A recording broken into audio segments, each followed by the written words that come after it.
What up, Ho Biscuits? It's your girl Skitten, back at it again. If you hear noises in the background, that is my dryer. I apologize, but I'm operating on a bit of a time crunch today, so I have to both shoot vids and do laundry at the same time. So there might be a little background noise. It plays a little song when it's done, so we'll see how that goes. You guys might get like a little musical performance, you know? That's not just me like singing my way through my discomfort and or realizations. Anywhoozin, I hope you guys are doing well. I hope you guys are staying safe and sanitized. We are here for more overly sarcastic productions. I think it's been a couple weeks, maybe a little more, since I've released an OSP video, so I'm super psyched to be in it. This video is actually, I think this video literally just came out like a couple days ago. Like by the time you guys see it, it'll have been a couple days ago, but I think as I'm shooting this, it just came out like today. But anyways, it is History Summarized Minoan Greece, which means we're here with my boy Blue. I do know that there are some like trope talks and stuff that I need to react to. So give me some time. I will get around to it. Also, I do have a playlist with like all of my OSP videos in it. So if you are interested in binge watching those, feel free to check out that playlist. It's got most of them. I don't think it has all of them. Honestly, I'm pretty sure it's missing like 5 or 6, but you know, somehow I feel like you guys will survive. I feel like you guys will be okay. I think I already said I hope you guys are doing well and staying safe and sanitized. So without further ado, let's go ahead and get started. Nothing stirs the imagination like an honest-to-goodness mystery. There's just something enthralling about the unknown that ranges from the exciting to the abominably eldritch and incomprehensibly terrifying. Now, our old pals the classical Greeks were no stranger to figuring stuff out, what with all their spiffy philosophy, but there were some things that even they got a little stumped by. Where did our myths come from? Who came before us? Why does that island look like an impact crater? Should we be scared? Well, all these tempting plot threads are wrapped up in the murky history of a pre-Greek civilization called the Minoans. I should specify, not called that by themselves, or even by the Greeks, because this society was so obscure that we only discovered it in 1900. More than just a stepping stone on the road to Greece making it big, the Minoans are a fascinating part of Bronze Age history because they're so darn weird. So, to trace the origins of civilization in the Aegean Sea, let's do some history. It might not come as a surprise to hear that Greece and boats have a long history together, but it turns out that seafaring in Greece is even older than civilization in Greece, as excavations from the Frankthi caves on the mainland turned up obsidian ferried over from volcanoes on the islands as far back as the Mesolithic era. Jesus. And those handy-dandy boats helped them make an early transition from the Stone Age to the Bronze Age, as the process involved combining copper, found in the island of Delos, with tin, found in the northeast Aegean coast. A route that is unfortunately a little too damp for a walking tour. Between that sweet boat access enabling a thriving fishing community and a local agriculture precision optimized for grapes and olives, the Cycladic Islands were looking pretty idyllic for early civilization. I mean, heck, bright sunny islands with seafood, olive oil, and wine. Bronze Age suddenly not sounding too bad. Right. The Aegean Sea will continue being a solid 10 for the next 5,000 years, but after a millennium of bronze making, the cultural center of gravity shifted south to the island of Crete. We can see this quite clearly in the archaeological record because the Cretans had a distinct hobby of building massive palaces. Out of the half-dozen spread across the island, the largest and most famous of these is Knossos, home of the legendary King Minos, hence the name Minoan. It was first excavated in the 1900s by Sir Arthur Evans, who stumbled onto some unusually ancient-looking pottery, got curious, bought up a bunch of land, grabbed a shovel, and got to work. Within 5 years, he and his team uncovered a sprawling building complex made of smooth quarried stone with such amenities as skylights, running water, buried sewer lines, and gorgeous frescoes. Clearly no slouch on the aesthetics, but most impressive was the pure scale of the place. The large central courtyard was surrounded by hundreds of rooms for all manner of different purposes, going beyond the typical administrative offices and private residences to include religious spaces, extensive warehouses, artisan workshops, and something approximating a marketplace. Those last three might seem a bit out of place in a royal abode, no matter how ginormous, but they imply a unique structure to the Minoan economy. If the palaces could stock a kingdom's worth of supplies ranging from local Cretan produce kept fresh in cold underground ceramics all the way to overseas luxury items, it's likely these compounds served served as mass redistribution hubs, taking in everything Got and doling it. it back out Okay, as okay. needed. Imagine a farmer bringing in jars of olive oil and exchanging it for fish, some wine, and a new cup made by an artisan in the palace. Call me old-fashioned, but I kind of think they nailed it on this one. That It's a actually system sounds that would super dope, require yeah. immense organization by the governing bureaucracy, but we have extensive tables of what look like storage records, so when it works, it works. Coordination on this Okay. monumental of a scale was new to Europe, but it looks as though it took inspiration from the palaces of ancient Egypt and Mesopotamia. And that's not all they took from the Near East, as the Minoans were stocked with gold, ivory, lapis lazuli, and scarab designs. So even for all the Minoan fanciness at home, they were still fundamentally a maritime culture. Right, and the yeah. rest of the Aegean was very well aware of this, as they would have come into frequent and perhaps unwilling contact with their neighbors from Crete. Even without detailed written records, a broad Minoan influence is evident in the mountains of their pottery and goldwork found on the Greek mainland and all the way over to Anatolia. Much of that was spread through trade, but in the Cyclades it was far more direct, like on the miraculously well-preserved island of Thera, which was home to either an indigenous culture that really dug the Minoan vibe, or an outright Minoan colony. This seafaring supremacy approximates something Athens would become famous for 1,000 years down the line: maritime empire. Thucydides says as much when he cites King Minos as the first to have built a great navy, and this makes Okay. one key detail of the palaces make a lot more sense. They don't have any walls. The mainland cities of the time had fortifications so thick they were said to be built by giants, but Crete had a 100-mile moat with boats for days, and that was all they needed. Duh, that also that makes implies sense. the Minoans weren't a threat to each other and probably worked as one big team. Now, although we can cobble together a decent understanding of macro-scale Minoan civilization from context clues, the details just leave us confused. Because there's an incredible volume of art and pottery, sculpture, and beautiful frescoes, but ask 3 historians what on earth it might mean and you'll get 5 uncertain answers, with at least one historian crying. The prevalence of realistic-ish human figures carrying libations and processing clearly has something to do with religion, but beyond that, I don't know. So we have like all of this art, all of this pottery and stuff like that, but it's not looking like we have any kind of primary sources, which obviously is not unheard of for such ancient civilizations. But it is really interesting because did they not have an oral history either? Like, did they not have any oral historians or anything like that? Like, we're just, that's interesting that we're left like guessing like that.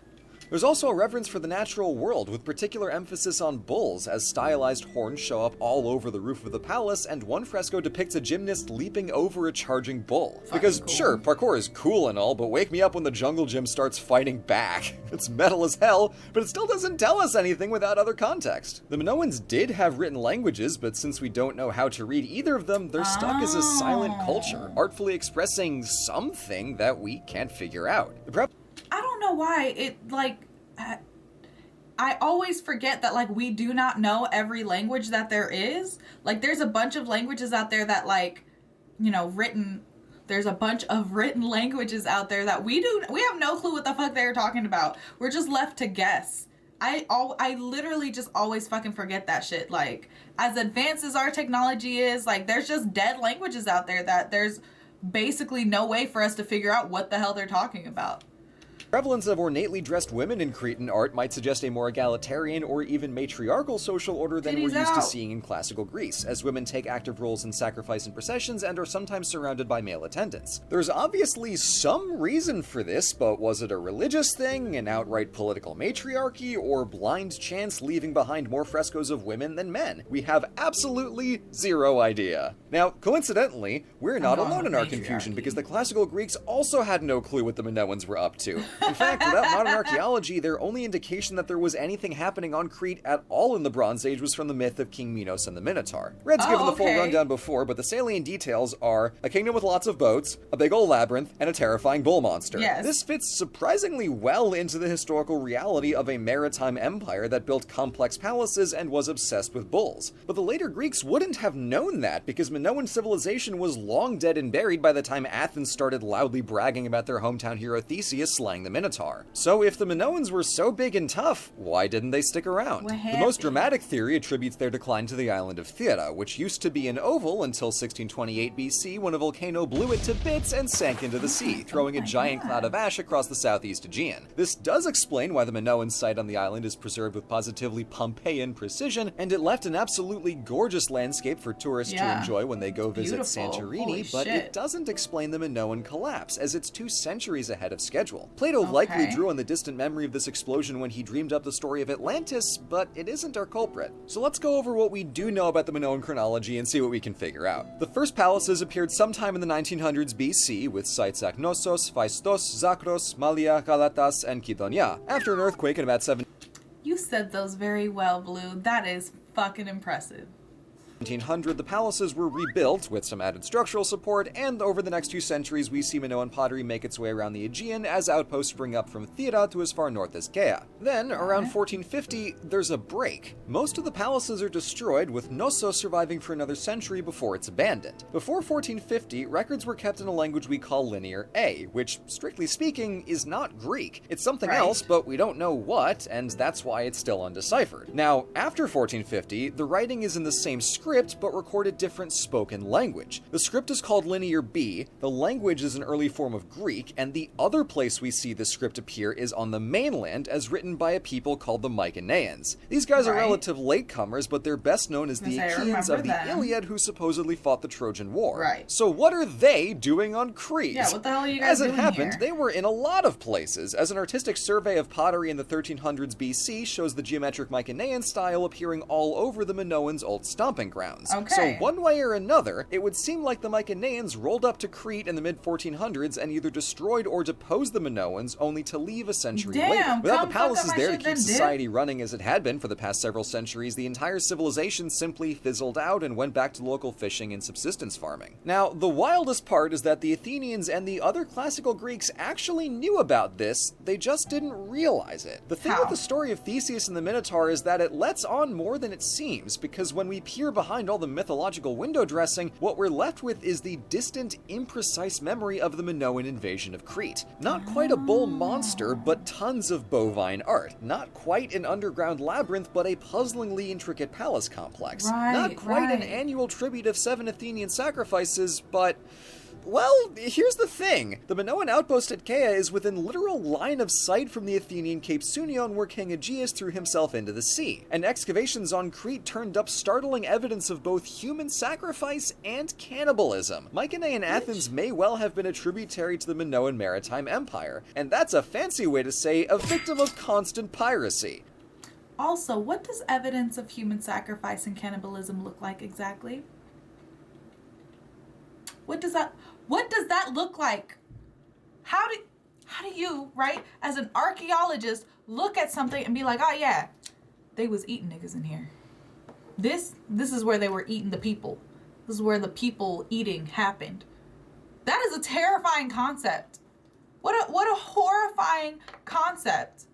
I feel like as an archaeologist, you're just like, oh man, this sheds so much light. For me, as a regular person, I'm just like, the fact that you can recognize that is awful. Oh my God.